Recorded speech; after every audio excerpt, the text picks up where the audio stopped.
ghetto, y'all.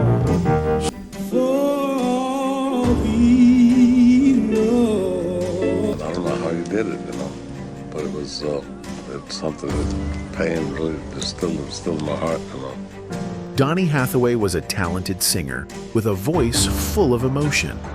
People loved his music, but deep inside, he was struggling. He had a serious mental illness that made life very hard for him. Things were flying around and, the gossip. And I guess at a certain point, people didn't know what to think. Even with success, he felt lost and afraid. In 1979, he tragically ended his own life. But why did this happen? Let's look at the real reason behind his heartbreaking death. Yes, this is the ghetto, y'all. Donny Hathaway was one of the most gifted singers and musicians of his time. He had a beautiful voice, and his music touched many people. But behind his success, Donny struggled with a serious mental illness called paranoid schizophrenia. This illness caused him to see and hear things that were not real. It also made him believe things that were not true. For a long time, most people did not know about Donny's condition, not even his close friends. But as time passed, his symptoms became more noticeable. One time we were out eating, and he looked at a young lady over the next table, and he told her that she needed to go home and take care of her kids and stuff like that. He didn't even know the woman. Sometimes Donny would say things that did not make sense. He would talk to strangers as if he knew them. One time, he saw a woman at a restaurant and told her she needed to go home and take care of her children. He did not even know her, but in his mind, he believed he did. This was a sign that his illness was getting worse. His thoughts were becoming more confused, and it was hard for people around him to understand what was going on. One of the things the psychiatrist mentioned was that he felt that Donnie felt that Layla could see through him. A doctor who treated Donny said that he felt like people could see through him. This made Donny very uncomfortable and paranoid. He started acting differently, and some people thought he was losing his mind. But his true friends still loved him and stayed by his side. They knew he was struggling, but they also knew he was still the same Donny they cared about.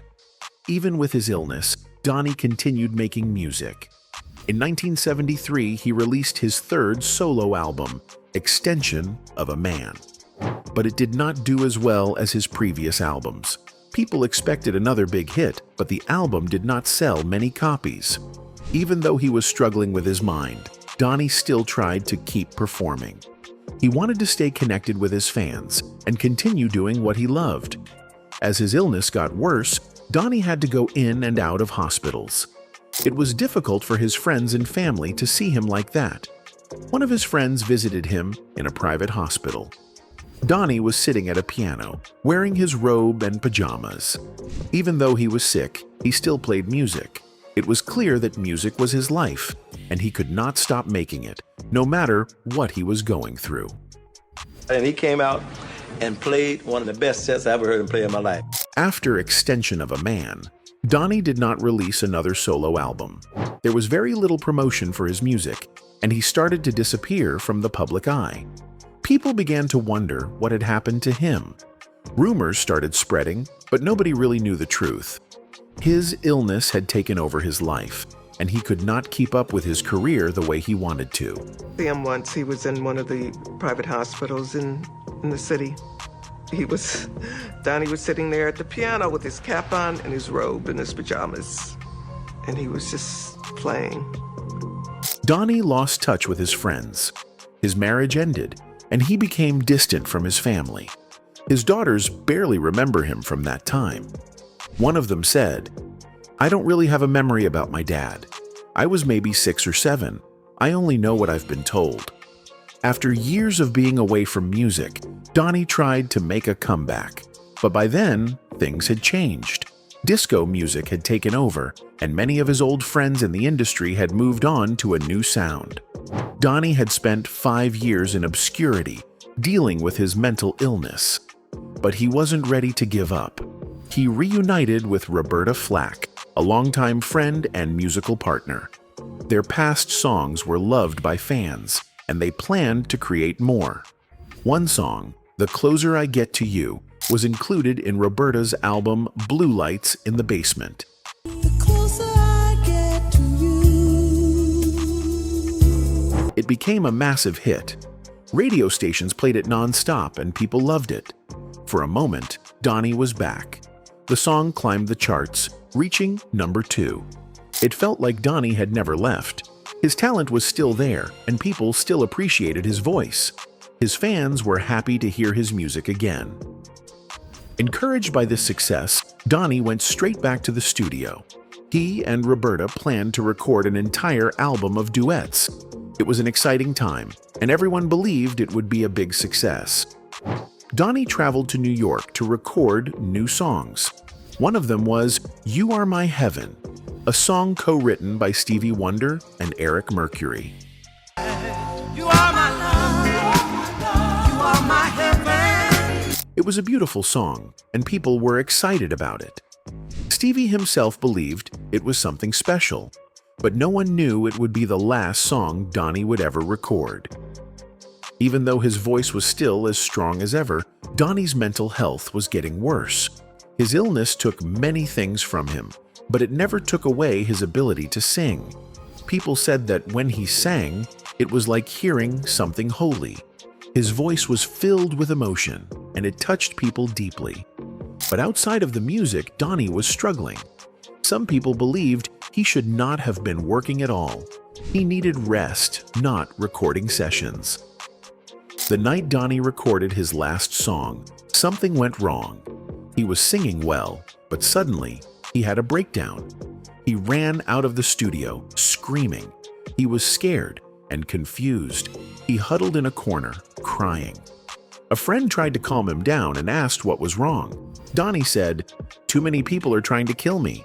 When asked who, he replied, "White people. They have my brain hooked up to a machine. They're stealing my music and my sound." His words didn't make sense, and it was clear that his mental state had completely broken down.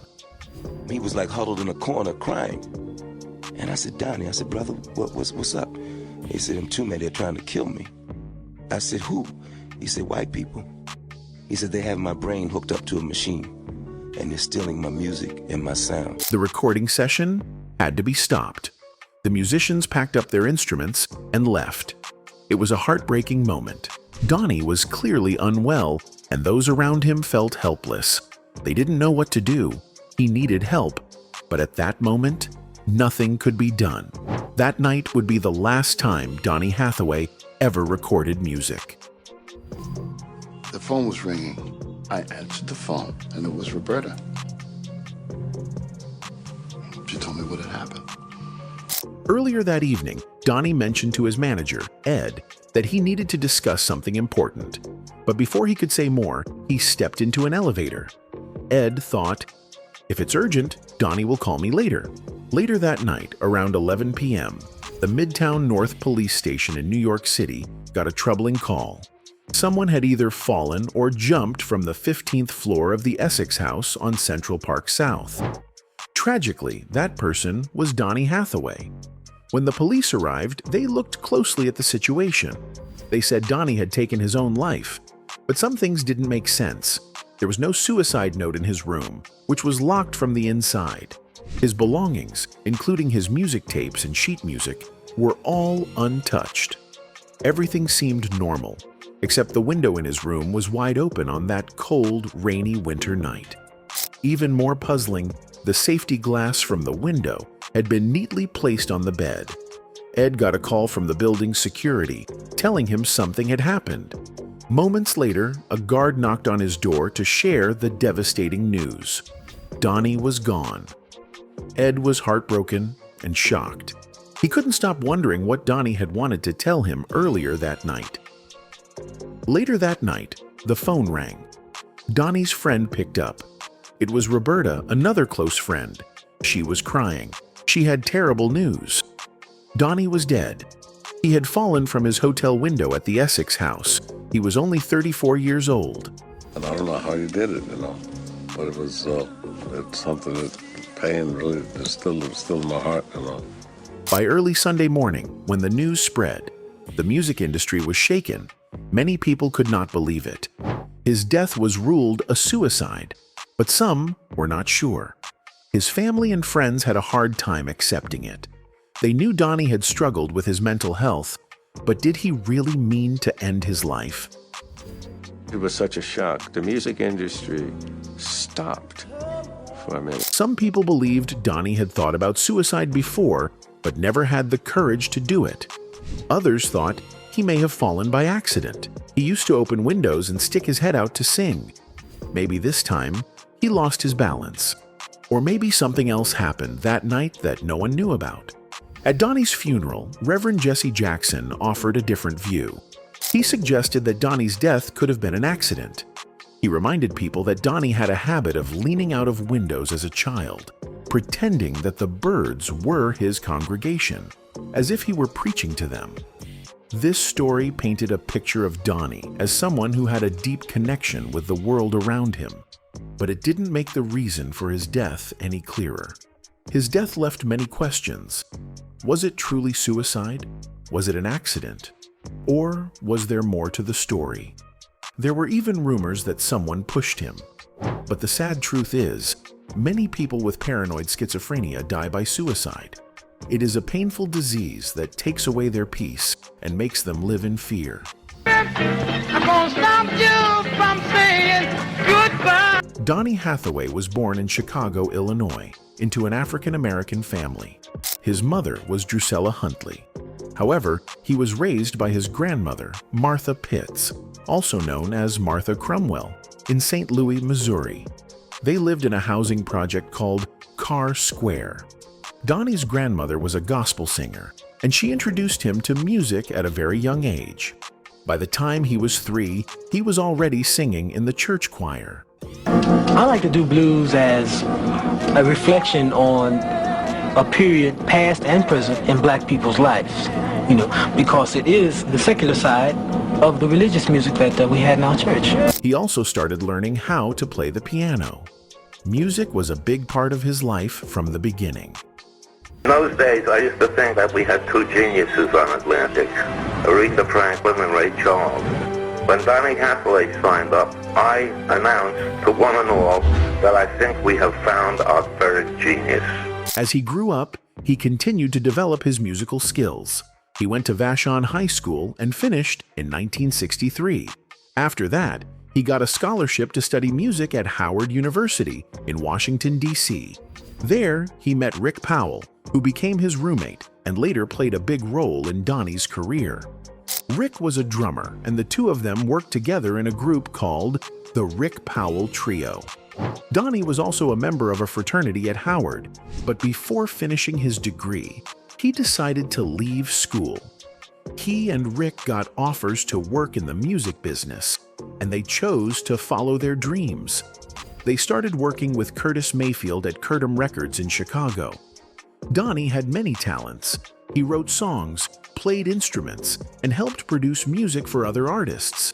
He worked with big names like the Staple Singers, Aretha Franklin, Jerry Butler, and Curtis Mayfield. He became well known for making great music arrangements.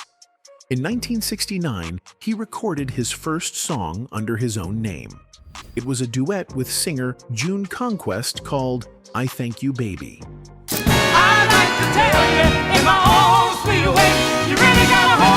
Also recorded another song called Just Another Reason.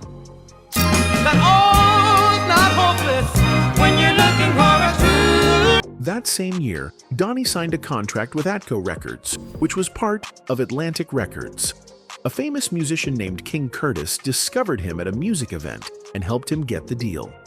Donnie then released his first big song, The Ghetto, Part 1, which he wrote with his friend Leroy Hudson. Yes, this is the ghetto, y'all. The song became very popular, and the next year, he released his first album, Everything is Everything. This album was a big success and helped make Donny Hathaway a star in the music industry. to Chicago. He had broken into the studio scene with chess records for the Staple Singers, for Stax, Philip Church. He did Curtis's stuff. So it was a step up for him as a musician. And Donnie was a talented musician, but not everyone was happy about his success. He worked hard and had big dreams. His journey in the music industry was not always easy. Even though he had talent, he needed help from the right people to get noticed. One person who believed in Donnie was Phil Upchurch, a well-known guitarist. Phil saw Donnie's potential and helped him get opportunities at Chess Records. Donnie's big break came in 1969 when he recorded his first song. It was a duet with singer June Conquest called I Thank You Baby. The song was released under Curtom Records, a label owned by Curtis Mayfield. Donnie was grateful for the opportunity, but he and Curtis didn't always get along. They both had strong opinions about music and often disagreed. Donnie felt that Curtis was holding him back. He wanted more freedom to make his own choices. So, he asked to leave Curtom Records, and Curtis agreed. After leaving Curtom, Donnie wanted to take control of his career. He teamed up with his old friend Rick Powell, and together they started their own company, Don Powell Publishing. Donnie also began working on new songs with Leroy Hutson. Some of their early songs included The Ghetto, Trying Times, and Trying Times. Our Ages, or Our Hearts. Tell me what's it gonna be? Oh, my darling. Donnie was excited about his future, but not everyone was happy about his rising success. At the same time, another talented singer named Roberta Flack was making a name for herself in the music world. She had studied at Howard University, just like Donnie. A famous musician, Les McCann, discovered Roberta's talent and helped her get a record deal with Atlantic Records. Her first album, First Take, included 2 songs written by Donnie, Trying Times and Our Ages, or Our Hearts. The album became a hit, and important people at Atlantic Records started to notice Donnie.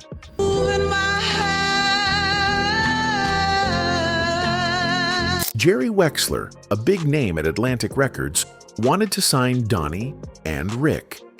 Donnie agreed to join Atco Records, a part of Atlantic, but only if he could still publish his own songs. He and Rick then formed Don Rick Enterprises and released The Ghetto, Part 1.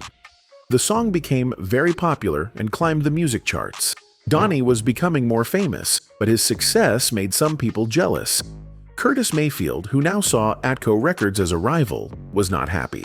He convinced Leroy Hutson to leave Donnie and join him at Curtom Records.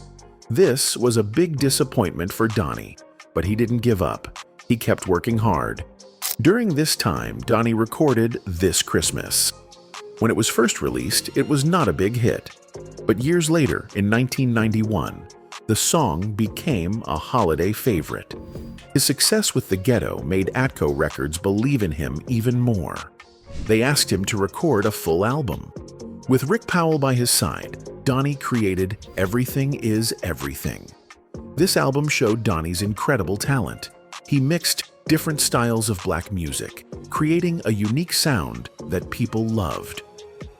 Donnie's second album, called Donny Hathaway, was mostly made up of covers. This means he sang songs that were already popular, but he gave them his own special touch. The album had pop, soul, and gospel music. People loved how he sang with deep emotion.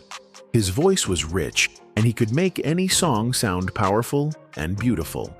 Hathaway was not just a singer, he put his heart into every song he performed.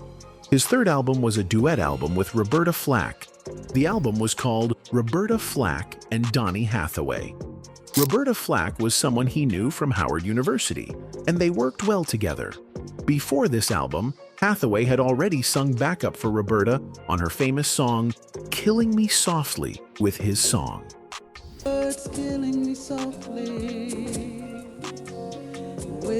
This duet album was a big success. One of the biggest songs on the album was Where Is the Love, which was written by Ralph McDonald. The song was not only a hit in R&B music, but but also reached the top 5 on the pop charts. It sold over 1 million copies and even won a gold record. The album had other famous songs too, like You've Got a Friend by Carole King and Baby I Love You, which was first sung by Aretha Franklin. Another well-known song was You've Lost That Loving Feeling. These songs showed how good Donnie and Roberta were together.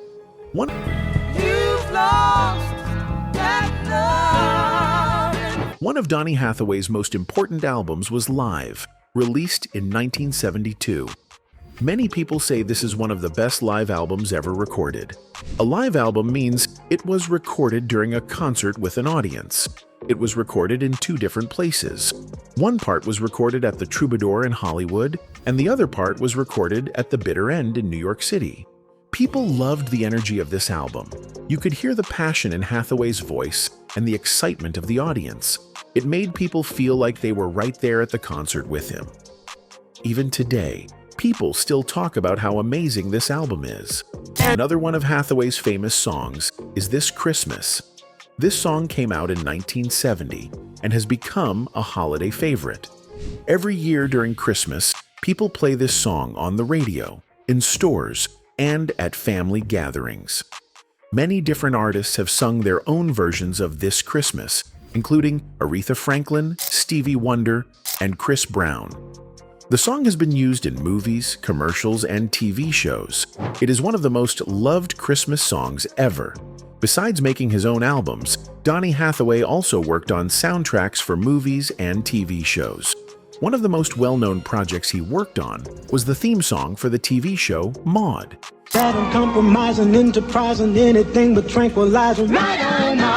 He also made music for the 1972 movie Come Back, Charleston Blue. Hathaway had a great ear for music, and he helped produce albums for other artists. He worked with a band called Cold Blood and helped their lead singer, Lydia Pence, expand her style. This showed that he was not only a great singer, but also a talented producer and composer.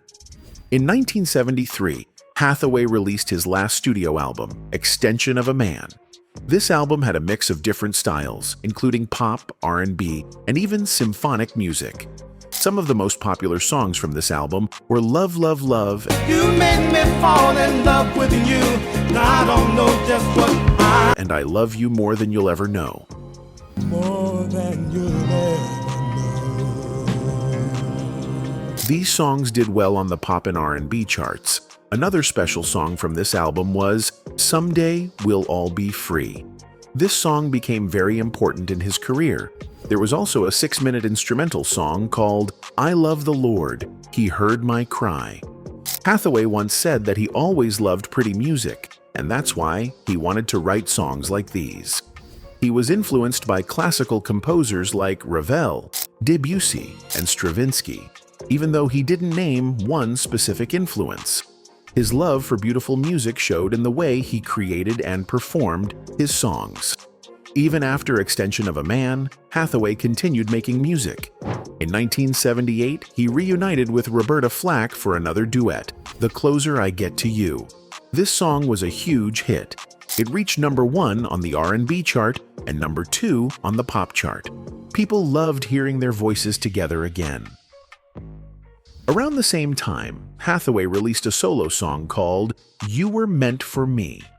Unfortunately, this would be one of the last songs he released before his sudden passing. After his death, people continued to listen to Donny Hathaway's music.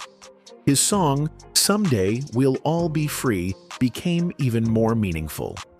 In the liner notes of later albums, it was said that Hathaway cried when he heard the final version of the song in the studio. The song was very special to him. The songwriter, Edward Howard, said that he wrote the lyrics while thinking about Hathaway's struggles. He hoped that the song would bring comfort to Hathaway, who had been going through difficult times. Many people believe that this song is a message of hope and strength for anyone going through hard times. It is still played today as a symbol of overcoming struggles.